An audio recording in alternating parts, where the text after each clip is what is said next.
Hey everyone, it's Natalie. So I'm just going to do a quick video before I have to run my dog to get acupuncture and cold laser. But God, I can't get my hair to stay down either. I have a cowlick right here, so it's just like it won't ever stay down. But anyways, it's one of those mornings. So today I'm going to talk about forgiveness. This is something that I've really struggled with when approaching this situation because I have forgiven a lot of bad things in my life, a lot of mistakes, a lot of intentional hurt, some unintentional hurt.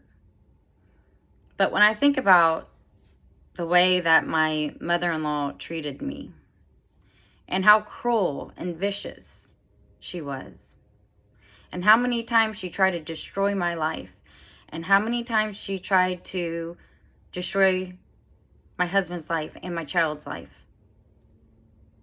Intentionally. At this point in my healing journey, no. I don't think she deserves forgiveness at all. Why? Right now, she's living in her consequences. She doesn't have her son. She doesn't have us to visit during, she don't have family during Christmas now. We don't go on vacations with her anymore. She doesn't get to see her only grandchild. And this all is a consequence to the mistreatment of me, my husband, and our relationship. So I find it funny, I find it funny that these narcissists like to play the victim and throw a temper tantrum like a 2-year-old when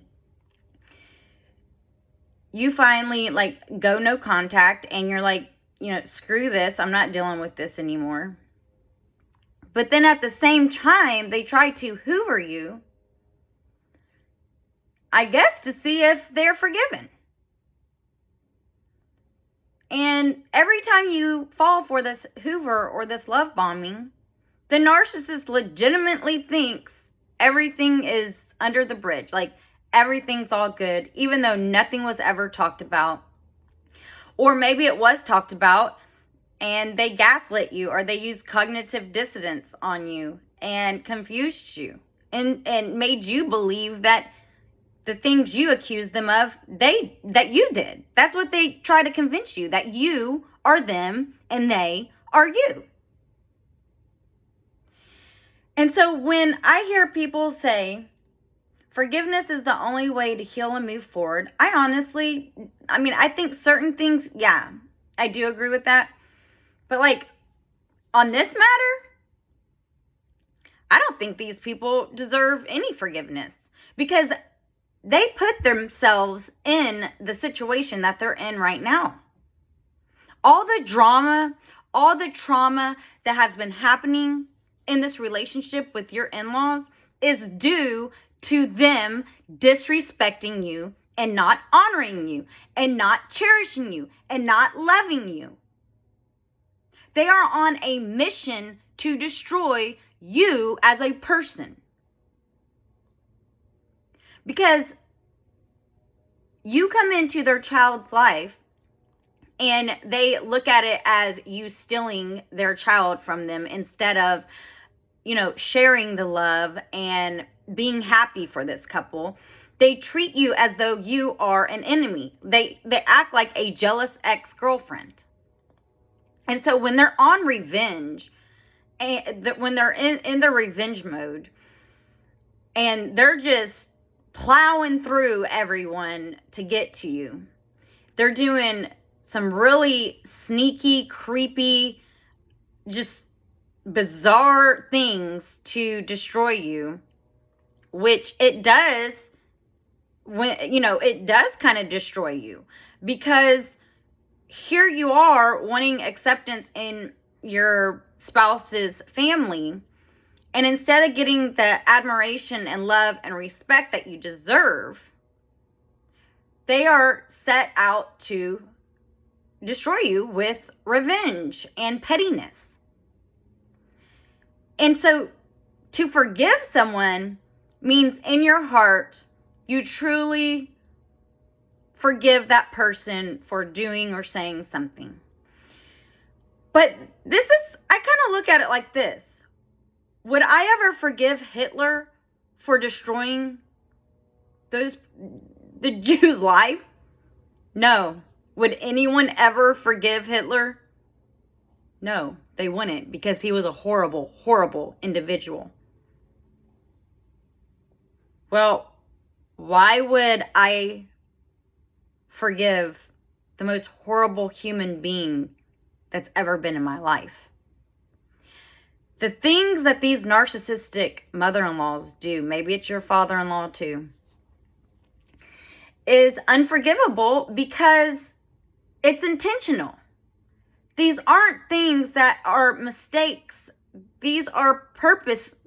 These are things that they plan to do maybe days, weeks at a time, months at a time, to destroy you.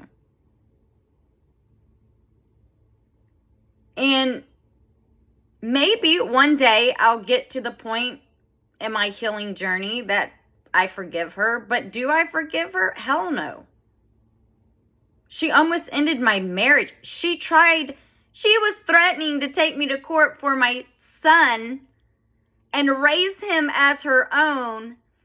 She told my husband to take my vehicle, to throw me out of our house, to take me off the bank account, and to take my child from me and my marriage. She told my husband to do this. My husband told me this because my husband's my best friend. He tells me everything. So anyone, as much BS that I've been through, and I've worked my butt off in this relationship for 22 years, being a good mother, having a job, just being a good person in general, never intentionally hurting anyone, for someone to come in and tell my spouse to destroy everything that I have worked so hard to get and be in life in 36 years, almost 37 years, to tell someone like it's not a big deal to throw me out and make me homeless and childless, moneyless and carless, is cruel. It shows you that these people really don't give a damn about you, because even, let's just say you have a healthy in-law. Let's say you are getting a divorce. A healthy in-law would not go and approach her son or daughter and say, well, you make sure you destroy your spouse's life to the point that they can never return. Make sure you take your spouse's child from her forever. Make sure all the money that Natalie has saved in these 22 years in your relationship, in the 22 years that she's worked her butt off at jobs that she really didn't want to work, make sure she can't have access to it. You know, when I hear my husband telling me this, all I could think was, wow, this person is one of the most evil, conniving creatures I have ever had the displeasure of knowing. And so when I hear someone say, you gotta forgive to heal and move on, I don't agree with that, because some people don't deserve to be forgiven. Honestly, they don't. And unfortunately, they're living in their own nightmare that they've created. You didn't create this nightmare. You wanted a peaceful, loving, and accepting family. You didn't want to go to war with someone for love. You wanted to share the love. You wanted the love to blossom in that family. But they do the opposite of that. And then if you ever approach them and point out the things they've done, they act like the victim when you are. You're the victim. And then they go around making everyone believe that they are the victim when you are. And then they also go around to everyone and make it seem as though you're a horrible individual because You can't ever let anything go, and you're always bringing up drama in the family. It's your fault. Even after you go no contact, they still don't learn their lesson, because I didn't go no contact with, actually, I don't know. I kind of did, but they mainly just kicked me and my husband out of their lives for years at a time, because my husband wouldn't break up with me. We've been homeless, living with my mother during the 2008 stock market crisis, even with college educations and all this. We just couldn't get a job. And I was out having to work at a grocery store. And so their thing, and this is something else why I just because this was just so cruel. We were homeless. Thank God we had my mom. But the solution to this the problem, even though we didn't create it, our government did. The solution was, if you leave Natalie, Jared, you'll have a place to live here in our $1 million community. Leave Natalie, we'll take care of you financially. Now, a real mother-in-law would have said, why don't you and Natalie come live in our big fancy house, get a job over here, and we'll help you get back on your feet. And I don't mean financially, just trying to lift us up as a couple, trying to be there, show their support and love during this triumphant time. We couldn't help that we couldn't get jobs. That was, millions of Americans could not get jobs during 2008. And I think back to that time that we were in such dire need. And instead of reaching out to help us, to support us, not only help us, we needed help emotionally and psychologically. And instead of providing and having love shown to us, instead of providing that to us, they tried to make the situation even more unlivable. Even more unlivable. And I think back to the day we got married and how my even though my partner wasn't really speaking to his parents, out of respect, he called and said that we got married. We waited almost 15 years for acceptance by his parents to get married. I kid you not, I waited 15 years to get that acceptance so we could have a proper marriage. But it never came. So we just went to the courthouse and got married, because almost 15 years we're still not married. So my husband calls his mother and father and says, out of respect, I'm letting you know Natalie and I got married and on January 12th, and I'm just letting you know. Well, instead of congratulating us and being happy for us, his mother calls every family member, crying hysterically, basically calling me the devil in disguise, that her son married the devil, and her life will never be the same, and she's going to live in misery and all this. Well, the happenstance, those same cousins that knew we had been waiting for 15 years to get married called us and congratulated us and told us what my mother-in-law was doing to all the family. Instead of congratulating and being happy for us, she was smearing us to all these people, and those people came back and told us. Then I think back to the time when I finally get pregnant, about 6-7 months after we got married, because I'd waited so long to get that acceptance. I had put off having a child that long. I was almost 28 years, I was 27 years old when I had my child, when I wanted to have it much sooner. But I waited for that acceptance and I couldn't get it. So Jared calls his parents and says, I'm just informing you, Natalie's pregnant. And all of a sudden their tune changed. All of a sudden they wanted to fix the relationship and, all this stuff. So I said, well, because I didn't grow up with grandparents, I want to go ahead and try to give them an opportunity. And we started Skyping because we lived in different states. All while after she had a private investigator follow me while we lived in Ohio. I had to put that aside. And I was like, fine. even though they disowned their son, even though his dad called his son into the office because his dad was working in Ohio and screamed at him that he was going to get him fired from the job for being with me. Even though after all that, I said, all right, I didn't have grandparents. I don't want my child to grow up with grandparents. I'm going to go ahead and just try again for the umpteenth time. I'm going to try again. So we're trying to get along, and then Jared's cousin's father died. So Jared and I couldn't make it to the funeral, but his parents did in Connecticut. While people are mourning and crying at this funeral,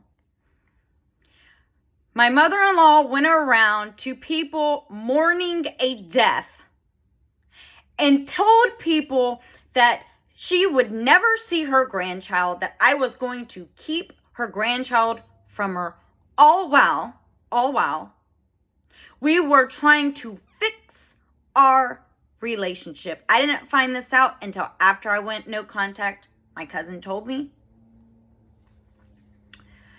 Because, see, my cousin is an empath, and she saw through my mother-in-law's BS a long time ago. I wish I had been as wise as her. And so I think to all these instances within just a few years, that wasn't even the whole 22 years, right? That was just a few incidents. I think back to those and I think, can I forgive her for those things? Not really. Because even after we agreed to start a new relationship with each other, she still went around and smeared me and manipulated people into believing that I was evil. And see, the reason why they do this, the narcissist does this, is because they know eventually a blow up will happen. And they have to impregnate these people's minds with facts that aren't facts, with untruths. So when the blow up eventually happens and you explode and you go no contact or whatever it is, they can run back and play the victim and see, remember that time at the funeral I told you she was going to take my grandson away from me? Remember? Well, she did. I told you this is how she is, to turn those family members against me. Well, it worked. We lost a cousin, but I gained other cousins that support me and my husband. Actually, they're like some of our best friends. We love them. We see them all the time, or at least try to see them once a year, twice a year. They're like our best friends. We talk to them once a week. So these are people that we trust, we know, but then we lost another cousin because she had manipulated and twisted the mind of that cousin way more aggressively than she had the other cousins.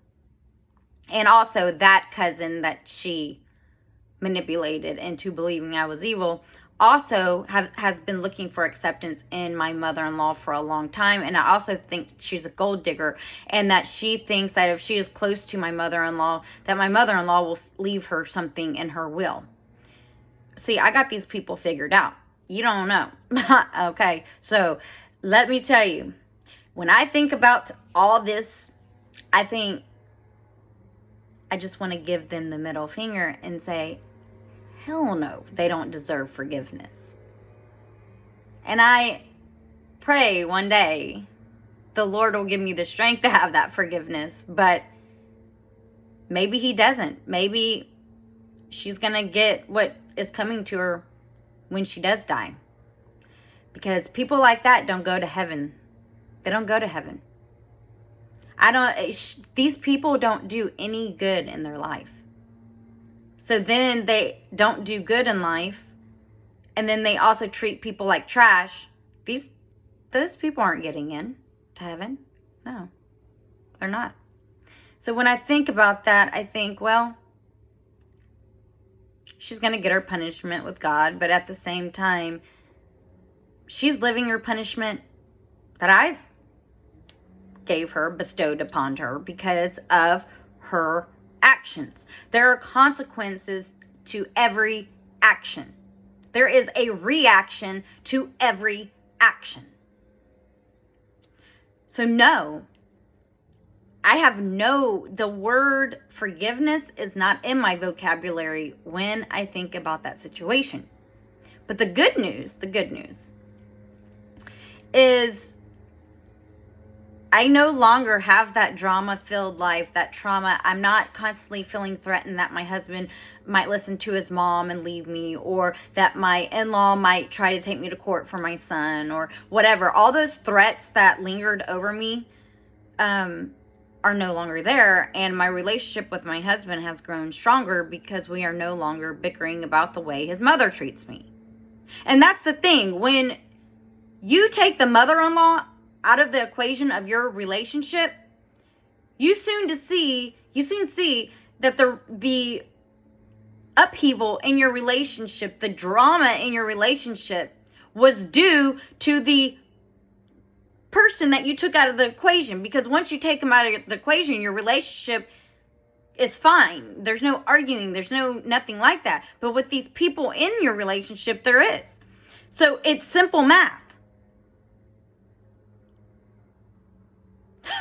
It's like you choose your destiny. And if your destiny is to live in a trauma-filled life because you don't have a backbone, because your partner doesn't have a backbone, then your marriage is just going to be rocky as hell. But the destiny that you have in that relationship should override any evil that someone is bringing into your relationship. And so if you see someone, I don't care if it's your mother-in-law, friend, uncle, aunt, whoever it is, if you see someone coming into your life to bring evil, to destroy it, you shouldn't tolerate that. If it was anyone else besides your mother-in-law, your husband would have kicked their ass and said, get the hell out of here. Don't talk to my wife like that. Don't treat my wife like that. But because it's his mother, he allows it. And then I've even had my husband put this pity party on me, like I should forgive them and give them another chance. I laughed. I said, so I start naming all through the 22 years of all the messed up things they have done. And I said, see, I don't have time in this video to tell you everything, but I named it to him and I said, you want me to forgive them and give them another chance after this was the 30th time I've given them a chance to prove themselves to me, to respect me, to love me, to make me feel welcomed? You want me to forgive someone who has made me have low self-esteem and doubt about my relationship with you? Because I guarantee you, honey, you let this person back in our life, they're going to end our relationship because they will be back in it for revenge. They are vengeful, spiteful, malignant people who have nothing else better to do with their lives than to destroy yours. Their mission is to destroy people's lives because they're not, believe this or not, you might be one of the targeted, but there are many other targeted people the narcissist has in their eyesight. You're not the only one. So they are destroying multiple people's lives at one time. Doesn't that sound like Hitler? So should we forgive Hitler? No. It's the same reason why I don't forgive my in-laws. Oh, I'm shaking. I'm so mad. I'm sorry. I just think back. Oh. I think back.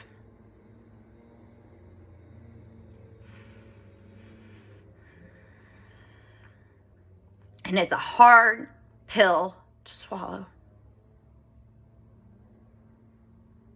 So no. And I wouldn't blame you if you didn't want to forgive your in-law. They have literally broken up homes.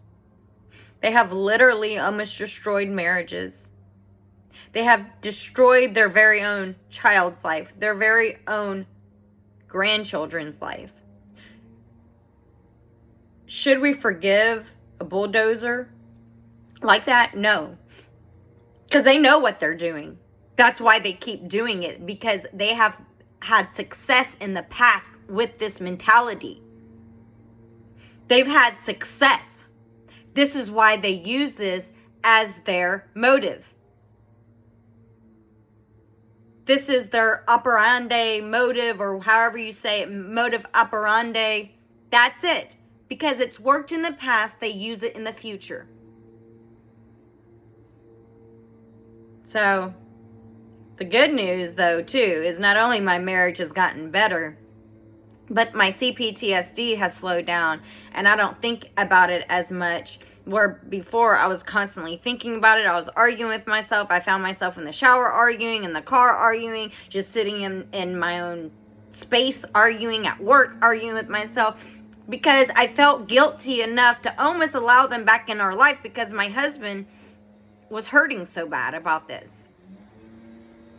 And like I told my husband, I can't change your parents. So bringing me back into the equation in your parents' life is not going to change their behavior towards me. So yeah, you're upset, but you're not upset with me. You're upset with them.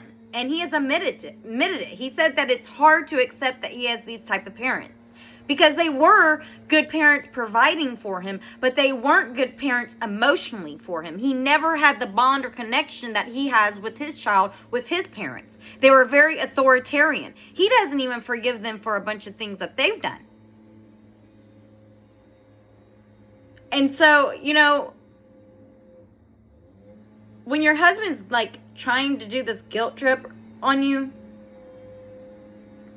don't fall for it, because you're in the right. You're finally sticking up for yourself, and going no contact in many ways is like your last ditch effort to save your life and that marriage. So going back in contact with these people, you're just going to start all over again if it doesn't destroy you. And I want to do a video on how these narcissists can also affect you in ways where you're drinking alcohol, you're smoking cigarettes, you're smoking weed, you're doing drugs, you're out partying, you're being permissive. I don't know. I need to do a video on that because it is true. That happens. I talked to a lot of women where they ended up using alcohol or drugs or started smoking cigarettes because the stress was just too great. But I'm happy in life, and no, I don't think she deserves forgiveness. If you guys question yourself, should I forgive so I can move on? Sure, if that's what you think you need to do. But in my case, she needs to live with her consequences a lot longer than 3 years before I forgive anyone. All right, this is long enough. Peace, love, harmony. Bye, guys. Love ya. Oh, and also, guess what? I got enough subscribers where I can do I could go live and do a Q&A. So in the comments, leave 2 things. Leave if you've forgiven, or if you are going to forgive, or if you're not going to forgive your narcissistic in-laws. And then also leave a day and time that would work to do a live Q&A so you guys can ask me the questions you want. Because the problem is I get so many comments, it's hard to sit there and write a book to each of y'all about different things that you asked me about. So this would just make my life a lot easier if we could have a Q&A like once a week or once every 2 weeks or whatever. Okay? All right. Bye, guys. Thanks.